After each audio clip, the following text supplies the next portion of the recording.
పాటుగా ప్రొఫెసర్ నాగేశ్వర గారు లైవ్లో సిద్ధంగా ఉన్నారు. సార్ నమస్తే సార్. నమస్తే. సార్ నిన్న అసెంబ్లీ దగ్గర పెద్ద ఎత్తున వైరల్ అయిన ఒక అంశం జగన్మోహన్ రెడ్డి గారి అసహనం, తీవ్ర ఆగ్రహం. ఒక పోలీస్ అధికారిని పేరు పెట్టి పిలిచి మరీ ఆయన ఆవేశాన్ని వ్యక్తం చేశారు. చూస్తాను ఎంత చూస్తాను అన్నట్లుగా మాట్లాడింది పెద్ద ఎత్తున వైరల్ అవుతున్నది. ఎందుకు జగన్మోహన్ రెడ్డి గారు అంత అసహనాన్ని వ్యక్తం చేస్తున్నారు? ఆ బయట వింటారా సార్ ప్లీజ్? ఎమ్మెల్సీ దగ్గర నుంచి పేపర్లు గుంజుకొని లాక్కొని మీ ఇష్టం వచ్చినట్టుగా చింపే కార్యక్రమం చేసే అధికారం ఎవరిచ్చారు? మధుసూదన్ రావు, గుర్తుపెట్టుకో. ఎల్లకాలం ఇలా మాదిరిగా ఉండదు. ప్రజాస్వామ్యంలో ఉన్నాం మనం. నీవి టోపీ మీద ఉన్న సింహాలకు అర్థం ఏమిటో తెలుసా? అధికారంలో ఉన్న వాళ్ళకు సెల్యూట్ కొట్టడం కాదు, ప్రజాస్వామ్యాన్ని కాపాడడం కోసం మీరున్నారు. గుర్తుపెట్టుకోండి. ఎమ్మెల్సీ దగ్గర నుంచి పేపర్లు గుంజుకొని లాక్కొని మీ ఇష్టం వచ్చినట్టుగా చింపే కార్యక్రమం చేసే అధికారం ఎవరిచ్చారు? ఆగ్రహం ఆయన స్థాయి ఏంది, అధికార స్థాయి ఏంది? 5 ఏళ్ళు ముఖ్యమంత్రిగా ఉన్నాడు. కొన్ని సందర్భాల్లో మనిషికి సహనం కోల్పోవచ్చు, పొరపాటున కూడా ఒకసారి. కానీ అది డెఫినెట్గా ఆ స్థాయిలో ఉన్న వ్యక్తి ఓపిక పట్టాల్సిందే. అది ఫ్రస్ట్రేషన్కు, ఓడిపోయామన్న ఫ్రస్ట్రేషన్కు సింబల్గా ప్రజలు చూస్తారు.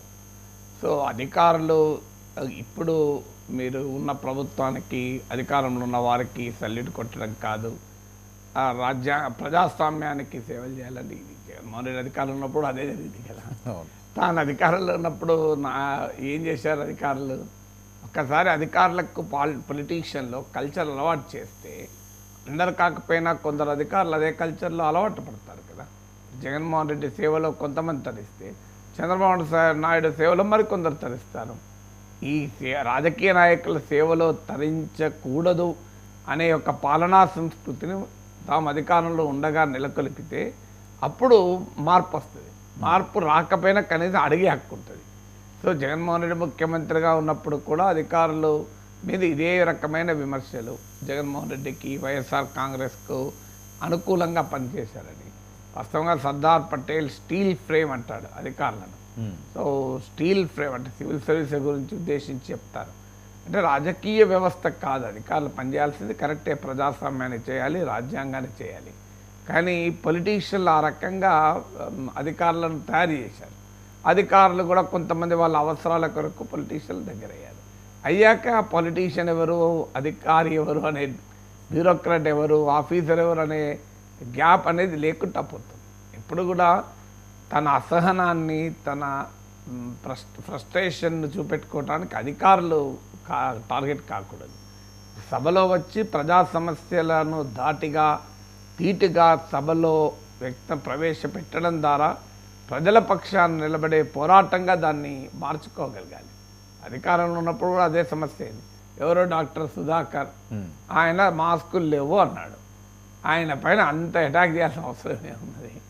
సో మాస్కులు ఉన్నాయా లేవా ప్రజలకు తెలుసు, వైద్యులకు తెలుసు. ఎవరో ఒకరు అన్నారనుకోండి, తర్వాత ఎవరో రంగనాయకమ్మ ఓ మెసేజ్ పెట్టింది, వెంటనే ఆ మీద అటాక్.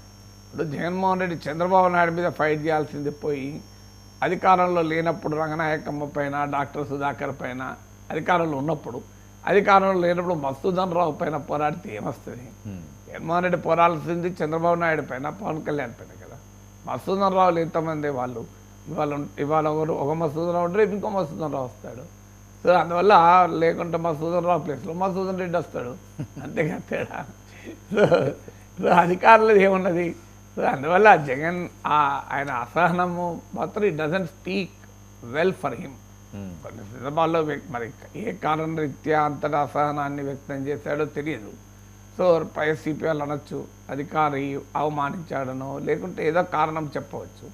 రీజన్ ఏదైనా కూడా నాకు రీజన్ తెలియదు. కొన్ని సందర్భాల్లో ఎవరమైనా మనుషులమే కనుక మనమైనా కొన్నిసార్లు ఫ్రస్ట్రేట్ కావచ్చు. బట్ ఒక పొజిషన్లో ఉన్నవారు ఆ ఫ్రస్ట్రేషన్ నిలుపుకోవాల్సిన అవసరం ఉంటుంది.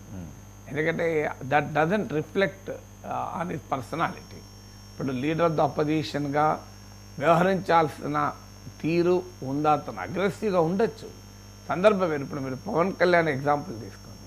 ఎన్నికలకు ముందు పవన్ కళ్యాణ్ పోస్టరింగు, ఎన్నికల తర్వాత పవన్ కళ్యాణ్ పోస్టరింగ్ చాలా తేడా కనబడుతుంది. ఎన్నికలకు ముందు చాలా అగ్రెసివ్గా ఉండేవాడు.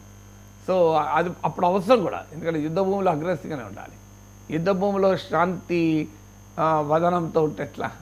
సో అప్పుడు ఎన్నికలు గనక మామూలుగా ఊగిపోయేవాడు కాదు. మీరు గమనించండి, మొదలే నటుడు, అందులో రాజకీయ నాయకుడు, అందులో ఎన్నికల సమరం, ఇక మామూలుగా ఉంటుందా? మిక్సింగ్ అంతా.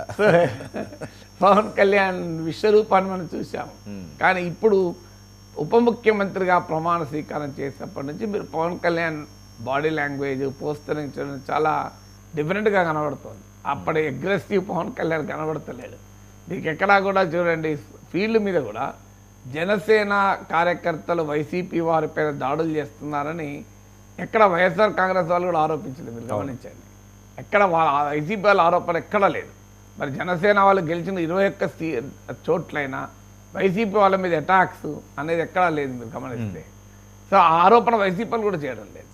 సో అధికారం అనేది వైసీపీ జనసేనకు కూడా ఎక్కాలి, ఇంకా జనసేనకు ఎక్కువ ఎక్కాలి. ఎందుకంటే తెలుగుదేశానికంటే అధికారం కొత్త కాదు, జనసేన కొత్త కదా. సో అనూహ్యమైన పరిణామం కదా. అయినా కూడా జనసేన ఎక్కడ ఊగిపోతున్నట్టే కనబడతలేదు మనకు. పవన్ కళ్యాణ్ మద్దతుదారులు, పవన్ కళ్యాణ్ మద్దతులు చాలా అగ్రెసివ్ వాస్తవానికి. సో పవన్ కళ్యాణ్ అనుకూలంగా ఉన్న యూత్ మామూలు అగ్రెసివ్ కాదు.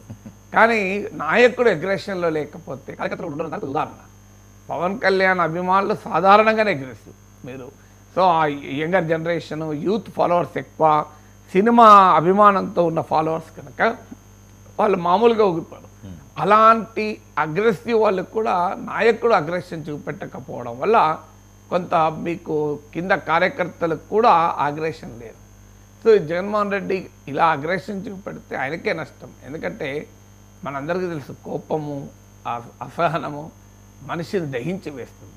ద్వేషము, ఈ గుణాలు మనిషికి ఎప్పుడు కూడా ఇవ్వవు. అయితే మనం ఎవరము కూడా ఆ లక్షణాల నుంచి తప్పించుకోలేము. కానీ బట్ డెఫినెట్గా that doesn't augur well for him. అది ఏమవుతుంది అంటే మన పర్సనాలిటీని తెలియజేస్తుంది.